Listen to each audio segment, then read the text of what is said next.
de literacia é um conceito que já tem algum tempo e que nos últimos anos, sobretudo na Europa, tem crescido muito. Inclusive o Conselho Europeu criou um grupo de estudiosos que criaram um site onde falam quais são as diretrizes básicas para uma literacia dos mídias.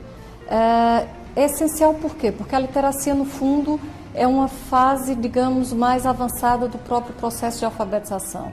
E é uma alfabetização audiovisual, ou seja, da mesma forma que aprendemos a ler e escrever, nós aprendemos também a ler e ver imagens. E ver não é apenas abrir os olhos, ver é também ter uma posição crítica sobre aquilo que nós vemos, é perceber a maneira como as coisas estão sendo construídas.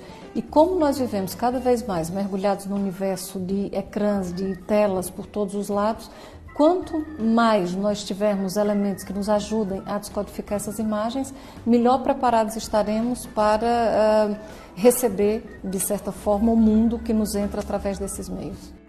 O cinema, ele foi muito rapidamente, ele cresceu muito rapidamente, foi uma arte que teve uma relação muito profunda com o século que o viu nascer, apesar dele ter nascido no final do século XIX, mas ele é de fato uma arte do século XX.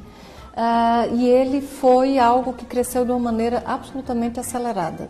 Ele foi muito absorvido, primeiro, por uma grande produção industrial, portanto, é a primeira grande arte de massa.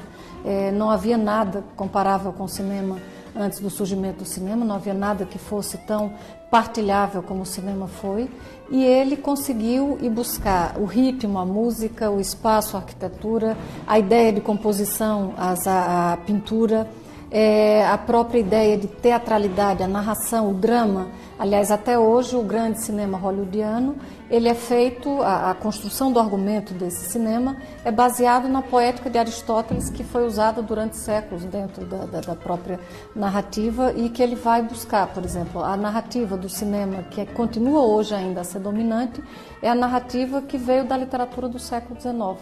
Então, ele absorveu a capacidade narrativa do século XIX, trouxe para o mundo das imagens e do som, depois para esse universo audiovisual, e construiu-se como linguagem. E como ele e foi durante muito tempo a grande tela para a qual todas as pessoas olhavam, as outras telas que surgiram depois, a televisão e mais tarde os pequenos ecrãs dos telemóveis, dos computadores, eles já não tinham que criar nada de novo. Na verdade, já havia todo um manancial de fórmulas, de métodos, de maneiras que nós também já tínhamos aprendido a ver, e o que eles vão buscar são diversas citações, diversas referências que o cinema absorveu do mundo real. Eles já não precisam ir ao mundo real, porque o cinema realmente, como esse grande repositório de memórias, de imagens e gestos e tudo, acaba por servir também como esse espaço onde essas outras produções audiovisuais vão buscar suas referências e vão buscar também a sua linguagem, não apenas para imitá-la, mas sobretudo, em muitos casos, para contrariá-la.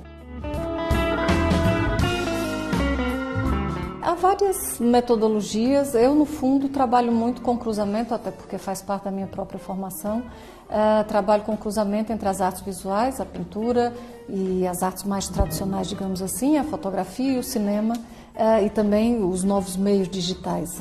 Nós temos agora também um trabalho com a arte digital, a internet arte. E, para mim, a base é sempre a mesma, é pensar a imagem como algo construído e, a partir dessa construção, tentar desmontar, fazer um processo de decupagem da imagem. Portanto, tentar perceber como é que ela é construída, quais são os elementos que a compõem, de que forma é que nós podemos pensar essa imagem e, por outro lado, também dar autonomia às pessoas para que elas também saibam produzir imagens, porque a partir do momento que elas produzem, elas também percebem como é que as imagens são construídas.